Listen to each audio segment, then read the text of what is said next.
Hi friends, welcome to தன சமையலறை. இன்றைக்கி நம்ம சேனலில் ரொம்பவே ஹெல்த்தியான ஒரு சூப்பரான ஒரு ஸ்வீட் ரெசிபி தாங்க பார்க்க போகிறோம். இந்த ஸ்வீட் சட்டுன்னு செஞ்சாலாம் ரொம்ப ஹெல்த்தியும் கூடங்க. ரொம்ப அருமையான ஒரு சுவையில் இருக்கும். சட்டுன்னு செஞ்சாலும் நம்ம வீட்டில் ஏதாவது ஸ்பெஷல் டேஸ்னால் இந்த மாதிரி ஒரு ஸ்வீட் கண்டிப்பாக ட்ரை பண்ணி பாருங்கள். வாங்க இது எப்படி செய்து நம்ம பார்த்துடலாம்.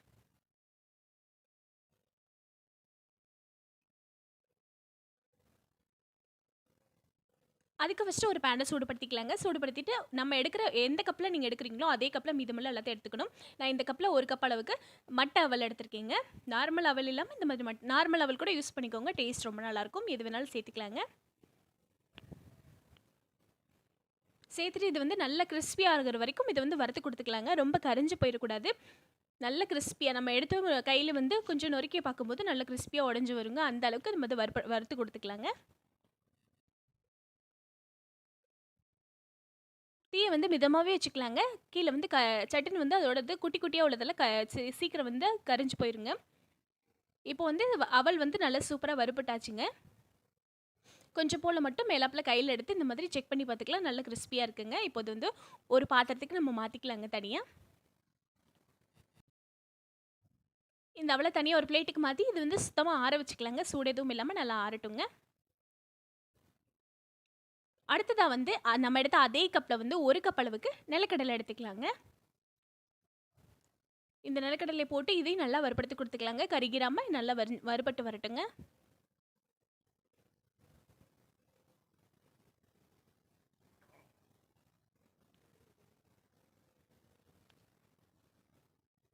தீயை வந்து மிதமாகவே வச்சுக்கலாங்க. ஏதாவது ஒரு பொருள் கருகுனா கூட டேஸ்ட் ரொம்ப நல்லா இருக்காதுங்க.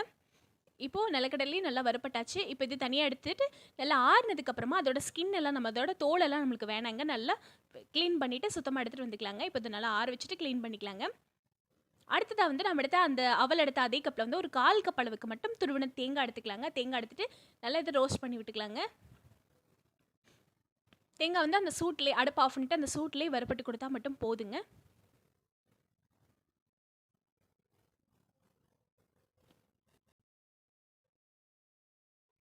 இதுவும் ஓரளவுக்கு நல்லா வறுத்ததுக்கப்புறமா தனியாக ஒரு பாத்திரத்துக்கு மாற்றி வச்சுக்கலாங்க.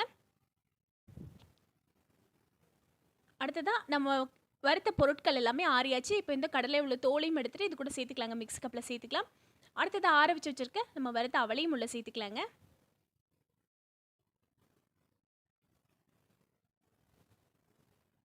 எல்லாத்தையும் இது கூட சேர்த்ததுக்கப்புறமா 2லேருந்து 3 ஏலக்காய் உள்ளே சேர்த்துக்கலாங்க. நீங்கள் ஏலக்காய் தூளாக வச்சுருந்தா கடைசி சேர்த்துக்கோங்க. இல்லைன்னா இந்த மாதிரி உள்ளே சேர்த்து போட்டு அரைச்சிக்கலாங்க. இது எல்லாத்தையும் நல்ல ஒரு ரொம்ப கொரகொரப்பாகவும் இருக்கக்கூடாது, ரொம்ப நைஸாகவும் இருக்கக்கூடாது. ஓரளவுக்கு இந்த மாதிரி அரைச்சிக்கலாங்க. ரொம்ப முழுசாக கடலையெல்லாம் இருக்கிற மாதிரி இல்லாமல் அதே சமயத்தில் ரொம்ப ஸ்மூத்தாகவும் அரைச்சிடாமல் இந்த அளவுக்கு அரைச்சா சரியாக இருக்குங்க. கொஞ்சம் ரவை மாதிரி இருக்கணுங்க. அந்த அளவுக்கு பதத்துக்கு அரைச்சிங்கன்னா சரியாக இருக்கும். அடுத்ததாக அதே கடை சூடு பண்ணிவிட்டு நம்ம எடுத்த பொருட்களோட அதே கப்பில் ஒரு கப் அளவுக்கு வெல்லம் சேர்த்துக்கலாங்க. அதே கப்பில் ஒரு கப் அளவுக்கு தண்ணியும் உள்ள சேர்த்துக்கலாங்க. தண்ணி ஜாஸ்தி வேணால் இந்த ஒரு கப் அளவு சரியாக இருக்குங்க. இப்போ இந்த வெல்லத்தை எல்லாத்தையும் நல்லா கரைச்சி எடுத்துக்கலாங்க. சுத்தமாக தூசு கல் மண் எதுவும் இல்லாமல் இருந்த சுத்தமான வெல்லம் எடுத்துக்கலாங்க. அப்படி இருந்ததுன்னா நீங்கள் கரைச்சிட்டு ஃபில்டர் பண்ணிவிட்டு சேர்த்துக்கலாங்க. இப்போ இந்த வெல்லத்தில் நல்லா கரையை விட்டுக்கலாம். கம்பி பதமில் எதுவுமே தேவையில்லைங்க. கரைஞ்சா மட்டுமே போதுங்க.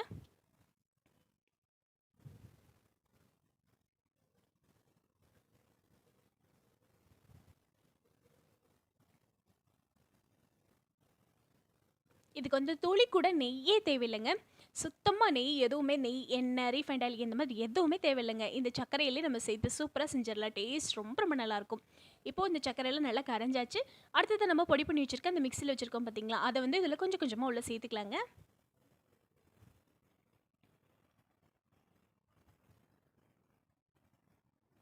தண்ணி வந்து இந்த அளவுக்கே சரியாக இருக்குங்க. நாம் எடுத்த பொருட்களுக்கு இந்த அளவு தண்ணி சரியாக இருக்குங்க. இப்போ இது எல்லாத்தையும் உள்ளே சேர்த்துட்டு நல்ல கட்டிகள் எதுவும் இல்லாமல் நல்லா கரண்டி வச்சு நல்லா கலந்து விட்டுட்டே இருக்கலாங்க.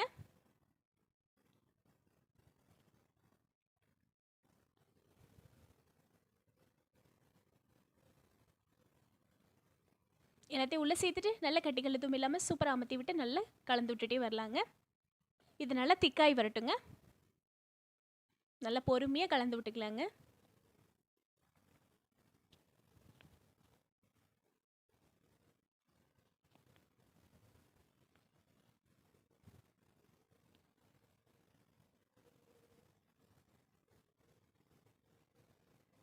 இந்த மாதிரி கட்டிகள் எதுவும் இல்லாமல் நல்லா கலந்து விட்டதுக்கப்புறமா நம்ம வந்து வறுத்து வச்சுருக்கோம் பார்த்தீங்களா, அந்த துருவன தேங்காய் துருவலை இது கூட உள்ள சேர்த்துக்கலாங்க. தேங்காய் துருவல் சேர்த்த உடனே இது வந்து நல்லா சட்டன் வந்து திக்காக ஆரம்பிச்சிருங்க. சேர்த்த தேங்காய் துருவலை சேர்த்துட்டு இப்போ இது எல்லாத்தையும் நல்லா கலந்து விட்டுக்கலாம். இது நல்லா கட்டியாகி வரட்டுங்க. அந்த அளவுக்கு இது வந்து நல்லா சுருள தீ வந்து மிதமாகவே வச்சுக்கலாம். ரொம்ப ஹை ஃப்ளேம் எல்லாம் வேண்டாங்க. மிதமான தீயில வச்சு நல்லா சுருள இது வந்து கலந்து விட்டுட்டே வரலாங்க.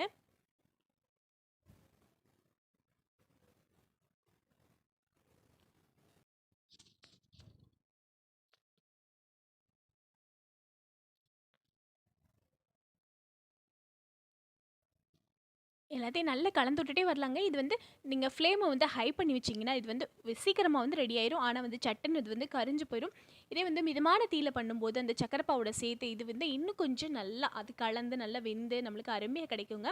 அதனால் மிதமான தீயில வச்சு நல்லா பொறுமையாக கலந்து விட்டுக்கலாங்க. ரொம்பலாம் டைம் எடுக்காதுங்க. சட்டுன்னு வந்து இது வந்து திக்காக ஆரம்பிச்சிருங்க.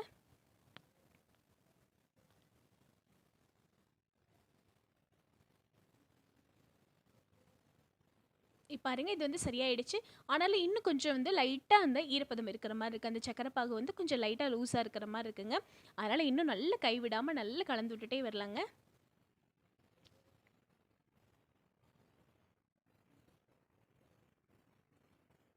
உங்களுக்கு விருப்பப்பட்டா உங்களுக்கு பிடிச்சிருந்தா இந்த சமயத்தில் வந்து நீங்கள் கொஞ்சம் போல் நெய் சேர்த்துக்கலாங்க. நெய் கொஞ்சம் ஏதாவது நட்ஸ் வந்து நல்லா ரோஸ்ட் பண்ணிவிட்டு இது கூட உள்ளே சேர்த்து சாப்பிட்றதுக்கு உங்களுக்கு பிடிக்கணும்னா அந்த மாதிரி கூட செஞ்சுக்கோங்க. நான் இன்றைக்கி சுத்தமாக நெய் எதுவுமே சேர்க்கவே இல்லைங்க. வெறுமனே தாங்க பண்ணிகிட்ருக்கேன்.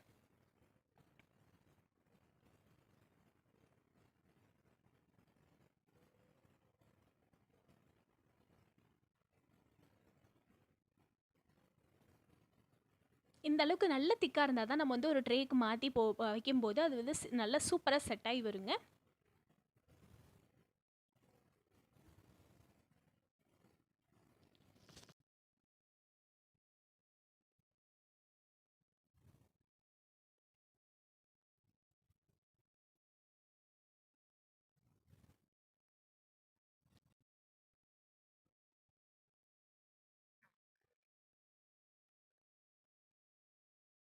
இந்த அளவுக்கு பதம் வந்து நமக்கு சரியாக இருக்குங்க.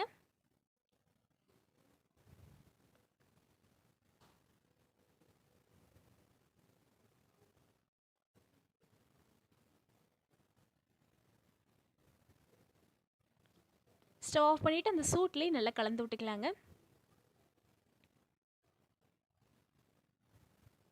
இந்த அளவுக்கு கரெக்டான பதமாக இருக்குங்க.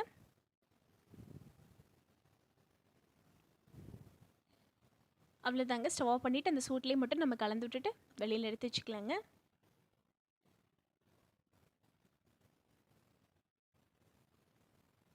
அடுத்தது வந்து நம்ம இதை மாற்ற போகிற அந்த ட்ரேக்கு வந்து கொஞ்சம் போல் மட்டும் நெய் சேர்த்துட்டு, இதுக்காக மட்டும்தாங்க நான் நெய் யூஸ் பண்ணியிருக்கேன். நெய் சேர்த்துட்டு இந்த மாதிரி அப்ளை பண்ணிக்கலாங்க. அப்ளை பண்ணிவிட்டு நம்ம எடுத்து வச்சுருக்கிறத இது கூட உள்ளே சேர்த்துக்கலாங்க.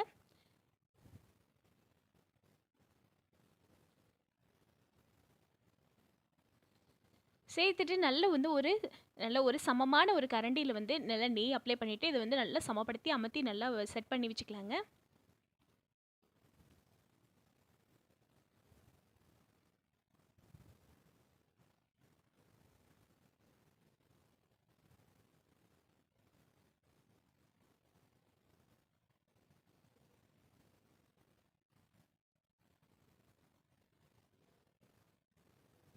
இந்த மாதிரி ஒரு கரண்டியில் நல்லா நெய் வச்சு இந்த மாதிரி தடவி அமர்த்தினோன்னா டேஸ்ட் நல்ல ஒரு சூப்பராக செட் ஆகி வருங்க.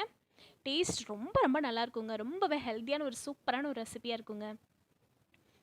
சின்னவங்கலேருந்து பெரியவங்க வரைக்கும் எல்லாருமே ரொம்ப விரும்பி சாப்பிடுவாங்க. ஈஸியாக செஞ்சிடலாங்க. வீட்டில் வந்து அவல், சர்க்கரை இது எல்லாமே நார்மலாக வச்சுருப்போங்க.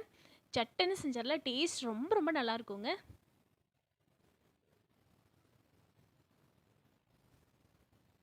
துளி கூட நெய்யே இதுக்கு யூஸ் பண்ணவே தேவையில்லைங்க. ரொம்ப ஹெல்த்தியான ஒரு சூப்பரான ஒரு ரெசிபியாக இருக்குங்க. ஸ்கூல் விட்டு நம்ம பசங்களுக்கு இந்த மாதிரி செஞ்சு கொடுங்க. ரொம்ப ஆரோக்கியமாக ரொம்ப விரும்பி சாப்பிடுவாங்க. இந்த மாதிரி எல்லாத்தையும் சமப்படுத்தி விட்டதுக்கப்புறமா இது வந்து வெளியிலேயே கொஞ்சம் நேரம் ஒரு 1/4லேருந்து ஒரு 1/2 மணி நேரம் வந்து இது நல்லா செட் பண்ணி வச்சுக்கலாங்க. 1/4 மணி நேரத்துலேயே சூப்பராக செட் ஆயிரும். நம்ம சரியான பதத்தில் வச்சுருந்தோன்னா 1/4 மணி நேரத்துலேயே நல்லா செட் ஆகி வந்துருங்க.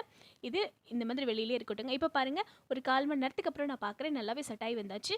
இப்போ இதை ஒரு பிளேட்டுக்கு தனியாக மாற்றிக்கலாங்க. நெய்யெல்லாம் சேர்த்துருக்கறனால நல்லாவே இந்த மாதிரி ஈஸியாக நம்மளுக்கு மாற்றுறதுக்கு வருங்க. சைடு ஓரங்கள் மட்டும் எடுத்து விட்டுட்டு இந்த மாதிரி தட்டி விட்டால் வந்துடுங்க. இப்போ இது நமக்கு பிடிச்ச ஷேப்பில் வந்து கட் பண்ணி சூப்பராக சாப்பிட்றலாங்க. டேஸ்ட் ரொம்ப ரொம்ப நல்லாயிருக்கும். நல்ல அந்த நிலக்கடலை அந்த அவல் எல்லாமே சேர்த்து செஞ்சுருக்கனால ரொம்ப வாசமாக ரொம்ப சுவையாக இருக்குங்க. கூடவே ஹெல்த்தியும் கூட. நம்மளுக்கு பிடிச்ச ஷேப்பில் கட் பண்ணி ஒரு டப்பாவில் போட்டு வச்சுக்கலாங்க. ஆனால் நீங்கள் இது செஞ்சு முடிச்ச அரை மணி நேரத்துலேயே காலியாயிருங்க. அவ்வளோவுக்கு டேஸ்டியாக இருக்குங்க.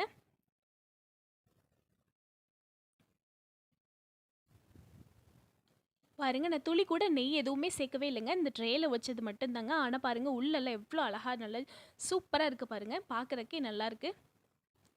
டேஸ்ட்டும் அதை விட ரொம்ப நல்லா இருக்குங்க. கண்டிப்பாக மறக்காமல் இந்த ரெசிபியை நீங்கள் உங்கள் வீட்டில் ட்ரை பண்ணி பாருங்கள்.